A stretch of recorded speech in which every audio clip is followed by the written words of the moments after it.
دنیا کے آخری کناروں تک جماعتوں نے پہنچ کر اذانیں دی ہیں، نمازیں پڑھی۔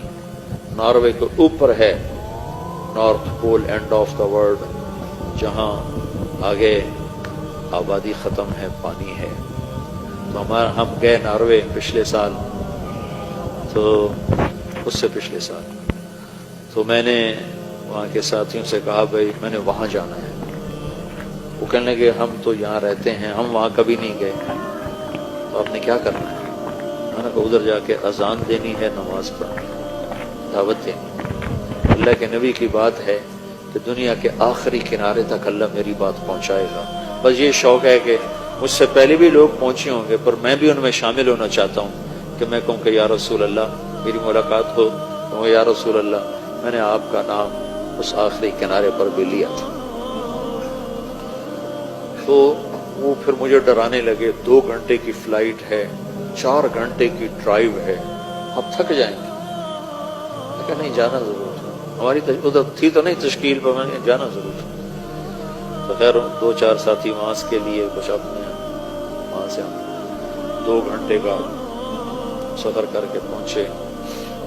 پھر وہاں سے آگے، وہاں ایک چھوٹا سا شہر تھا آلٹا، تو میں دیکھ کے حیران ہو گیا، وہ بالکل ٹاپ پر ہے، وہاں 2 مہینے سورج نکلتا نہیں، دسمبر جنوری، اور 2 مہینے سورج ڈوبتا نہیں، جون جولائی، یہ 2 مہینے ڈوبتا نہیں۔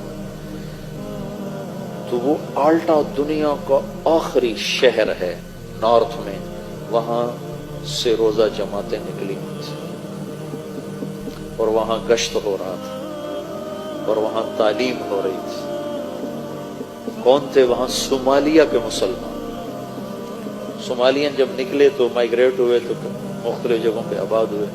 صومالین مسلمان، انہوں نے وہاں مسجد بنائی بڑی خوبصورت چھوٹی سی، وہاں سے روزہ جماعت 3 دن کی جماعتیں نکل رہی تھیں، گشت ہو رہا تھا، تعلیم ہو رہی تھی۔ انہوں نے ہمیں گاڑیاں ہو گئی، تو میرے سامنے بیٹھا، کیا تو میری سن، تو ادھر کیا دے، تو یہاں ٹیچر بن کے بیٹھا ہے تو میری سننے بیٹھا، اچھا پھر میری سن۔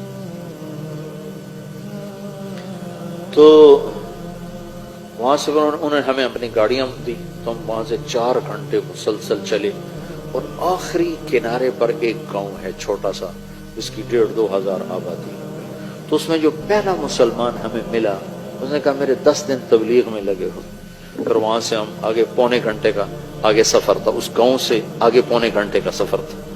تو اس وقت کوئی رات کے 12 بج رہے تھے اور سورج ابھی کھڑا تھا، 4 اگست تھا، تو اگست میں سورج ڈوبنا شروع ہو جاتا، تمہارے پہنچتے پہنچتے سورج ڈوب گیا۔ تو پتہ چلا کہ 25 منٹ کے بعد سورج نکل آئے گا، صرف 20 منٹ اس نے ڈوبنا ہے، پھر نکل آنا ہے۔ تو 20 منٹ میں ہم نے مغرب بھی پڑھنی ہے، عشاء بھی پڑھنی ہے، فجر بھی پڑھنی ہے، تینوں نمازیں پڑھنی۔ وہ ٹائم ہی تھوڑا، اتنی 20 منٹ کی رات تھی، پہلے تو سورج چل رہا تھا، ہم پہنچے تو سورج ڈوب گیا۔ اب وہاں سے پتہ چلا، وہ جو ہمارے ساتھ تھا، وہ جس کے 10 دن لگے تھے، کہ یہ 20-25 منٹ بعد سورج باہر نکل آئے گا۔ تو خیر تو اتنی شدید ٹھنڈ اور سرد ہوا، میں نے ایک مفلر سا لپیٹا اور گاڑی سے نکل کے دوڑ لگائی۔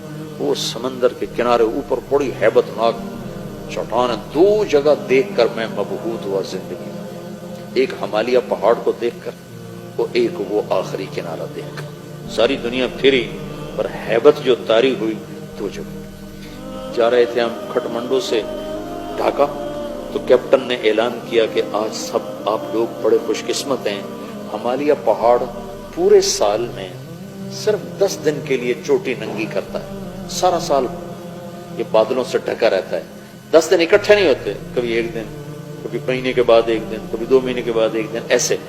تو کہا وہ سال میں صرف 10 دن کے لیے ننگا ہوتا ہے، آج ہمالیہ پہاڑ سے بادل کوئی نہیں، آپ دیکھ سکتے ہیں۔ آپ یقین مانو، میں ادھر بیٹھا تھا، اعلان سن کے ادھر گیا دوسری کھڑکی طرف، تو دیکھ کر میں ایسے ہو، ایسی ہیبت میرے اوپر طاری ہوئی۔ والجبال اوتادا، اور ہم نے پہاڑوں کو کیل بنا کے گاڑ دیا۔ اس دن مجھے پتہ چلا کہ جس کے کیل اتنے بڑے ہیں وہ خود کتنا بڑا ہوگا۔